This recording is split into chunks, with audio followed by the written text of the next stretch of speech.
Gabi. Bah ça va, t'es détendu aujourd'hui. Ah bah oui, je suis toujours détendu moi, tu sais.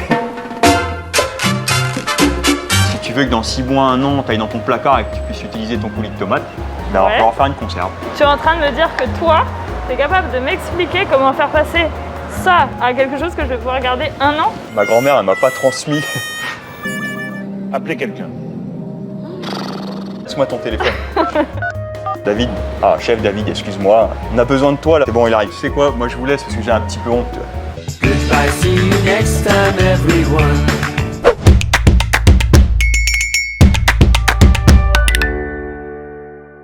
Bonjour. Bonjour. Mais qui es-tu, David? Alors moi, je suis David. Ce que je te propose, c'est 3 méthodes de conservation. Donc la première technique de conservation, ça va être les bocaux. Tu mets le coulis dans tes bocaux stérilisés. Tu les refermes. Il faut bien faire attention à ce que le couvercle soit bien fermé, bien serré hermétiquement. Et à ce moment-là, tu peux mettre ton bocal dans ton eau chaude. Et là, tu vas pouvoir les mettre à bouillir pendant 1h30. Mange des tomates nuit et jour. Je vais pouvoir sortir mes bocaux, c'est prêt. Et donc toi, tu attrapes la casserole bouillante à main nue, quoi, y a pas de problème. Oui, moi j'ai l'habitude. Donc on a fait des bocaux de coulis de tomates maison avec nos bonnes tomates de saison.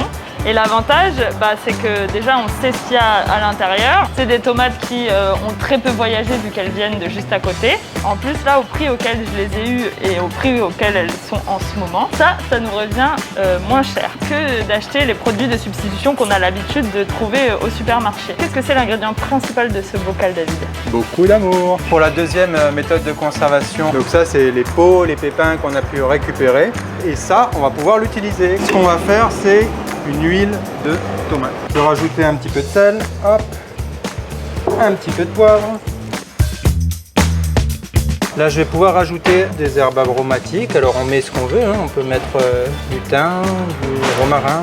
Et elles Donc, voilà. viennent d'où tes petites plantes là? Elles sont mignonnes, dis donc. C'est pas beaucoup plus cher qu'un bouquet garni, mais on peut le garder beaucoup plus longtemps. Donc là, j'ai aromatisé la pulpe de tomate. Je vais rajouter l'huile d'olive. Ah oui, la dose quoi.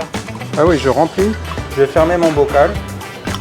Je ferme bien. Je vais pouvoir le mettre à stériliser, pareil. Je vais pouvoir l'utiliser pour faire des vinaigrettes, pour une huile de cuisson. Puis après, je peux l'utiliser en boulagnage aussi.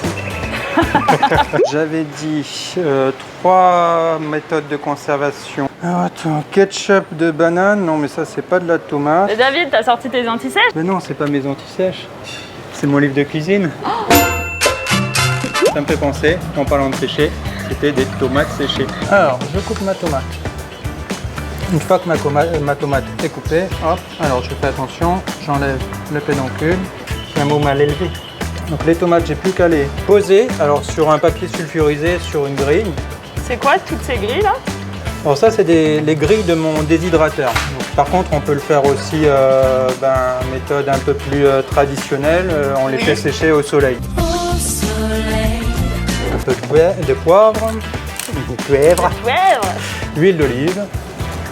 Et après, je les mets au déshydrateur. Mange des tomates, mon amour. Après 10 heures au déshydrateur ou 3 jours au soleil, on passe de ça. À ça. Donc on en a terminé avec ces 3 techniques de conservation alors. Merci beaucoup David et à demain. Merci, à demain. Mange des tomates, mon amour. Manger des tomates tous les jours.